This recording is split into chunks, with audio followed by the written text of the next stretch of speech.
Bonjour et bienvenue, ce matin je vais chez France Bleu, on va participer à une émission et je vais vous parler de photos avec un téléphone portable. On va voir quelques petites astuces pour faire des jolies photos avec ces petites bébêtes. A tout de suite.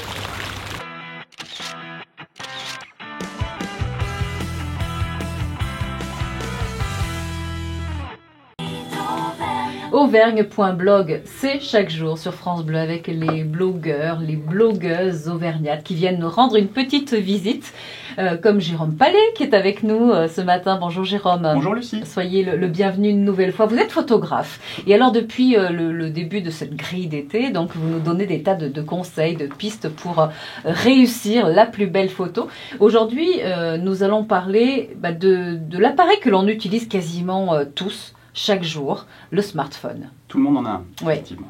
Quasiment.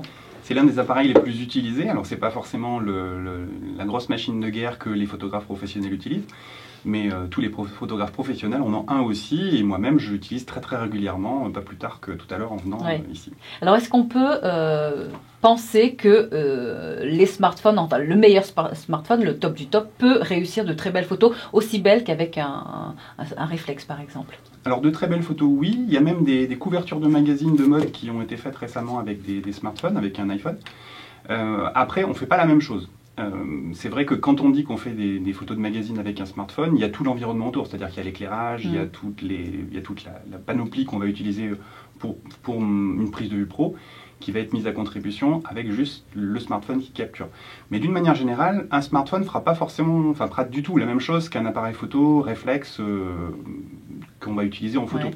Mais par contre, on l'a en permanence. Et ce qu'on perd en technicité, on va le gagner en légèreté, en réactivité.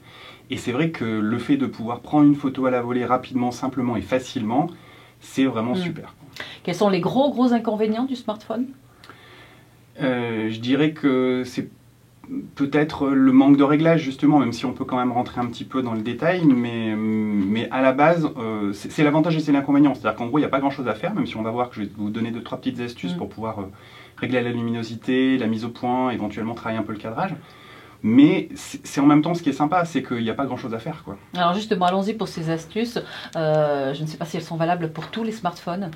Alors globalement, même si après, selon certains modèles, il peut y avoir des petites particularités, mais en gros, que ce soit sur un appareil photo classique ou sur un smartphone, une photo correcte, elle est nette, elle est bien exposée, et ensuite on va faire en sorte de bien la cadrer. Et il y a des outils sur les smartphones qui permettent de le faire. Donc vous avez besoin de deux choses, vous avez besoin d'un smartphone et de votre index, tout simplement.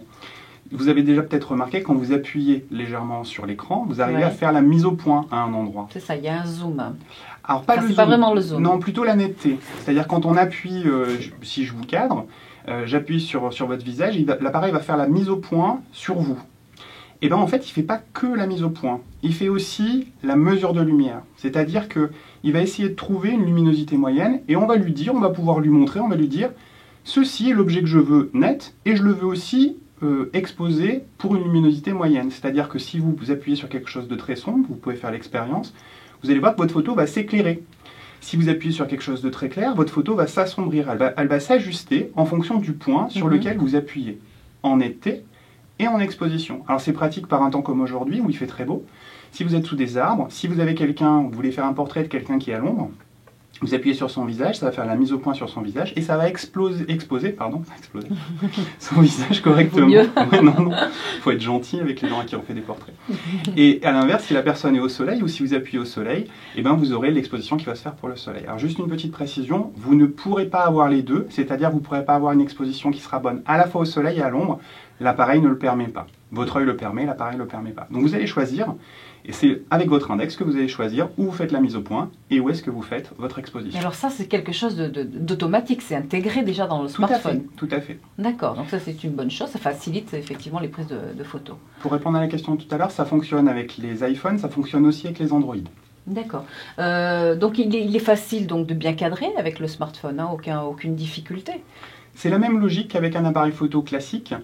Il y a une petite fonction qui est très intéressante, c'est l'affichage de la grille. C'est-à-dire que vous pouvez aller dans les réglages de votre appareil photo et votre appareil va vous permettre d'afficher une grille, ce qui vous permet de diviser l'image en 9. Une chose qui est importante sur le cadrage, c'est que cadrer n'est pas centré. Si vous centrez votre sujet, par exemple sur un portrait, si vous mettez la tête au milieu, vous aurez la moitié de l'image avec rien au-dessus.